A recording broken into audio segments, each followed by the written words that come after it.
Достоевский сказал, что горе народу без Слова Божьего. Что этим хотел сказать писатель? Надо у него спросить.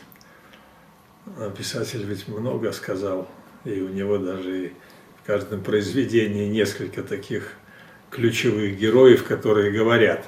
И вещи достаточно противоположные нередко говорят. Но все-таки он последовательно отстаивал веру в Иисуса Христа как начало, фундамент и, собственно, основание для этой жизни. Здесь можно сделать вывод однозначный, что он высоко ценит Евангелие, Слово Божье, и этим словом говорит о том, что в целом тьма и бессмысленное бытие, и, в общем-то, та горькая реальность, которая описывается в его произведениях и пережита им лично, она объясняется именно тем, что люди не знают Священного Писания.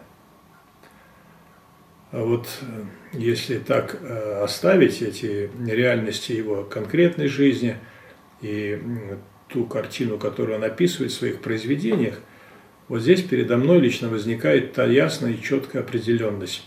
Если народ не руководствуется Словом Божьим в своей жизни, он наследует горе. Он руководствуется инстинктами, его ждет горе. Он руководствуется ложными предложениями, которые не исходят от Бога, он наследует горе. Если он игнорирует Божье Слово, пренебрегает Божье Слово, отвергает Божье Слово, он живет в горе и наследует горе. Примером тому можно и обстоятельства Достоевского нам представить, которые привели через некоторое время к той страшной катастрофе, когда было сметено в России все, и право, и церковь, и власть, и она вверглась в это жуткое горе уже в буквальном смысле, кровью залитая страна, превратившаяся в лагерь, где до сих пор еще не изжиты эти законы лагерные, где правит бал тот, у кого сила, где вот это паханское мировоззрение пронизало все клеточки организма, государственного, общественного, и никто никому, и ничто никому нигде не верит. Это горе разрушенных семей, когда Павлик Морозов, предавший своих родителей, был и остается для многих героем. На этом образе воспитывались целые поколения пионеров. Это горе. Это горе, когда в каждом доме, в каждой семье остались где-то жертвы безымянные в лагерях ГУЛАГа, преданные соседями, нередко преданные своими близкими, родными. Это горе, когда в угоду своему большому начальнику люди предавали своих ближних, отдавали их на смерть.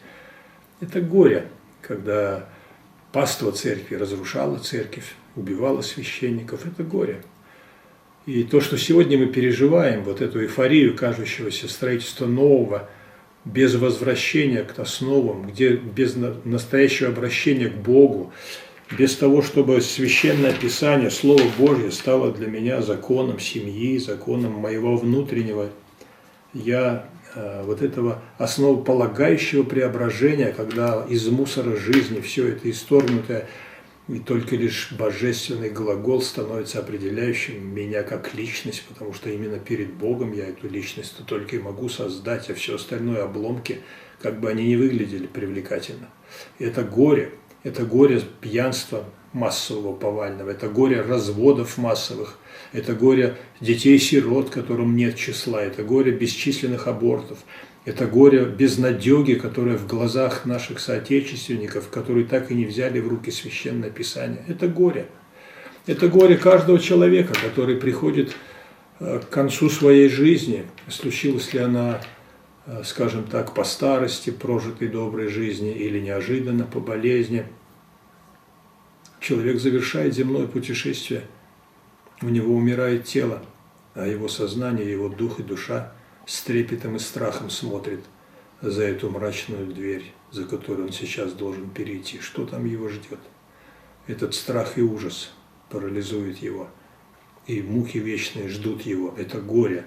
Поэтому Слово Божие – это то Слово, которое привносит в жизнь свет, дает надежду безнадежному, дает любовь ненавистнику или ненавидящему кого-то. Это Слово Божие открывает двери вечного Царства. Это Слово Божие исцеляет любое сердце. Это Слово Божие восстанавливает при любом падении. Это Слово Божие, которое врачует сердце, как бы ни было оно поражено, каким бы недугом оно не было поражено. Слово Божие дает человеку возможность увидеть Бога как Отца.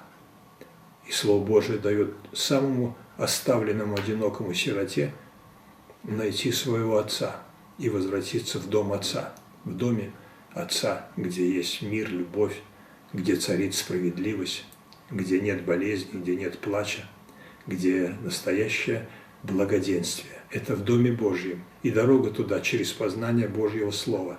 И поэтому вот и горе народу без Слова Божьего.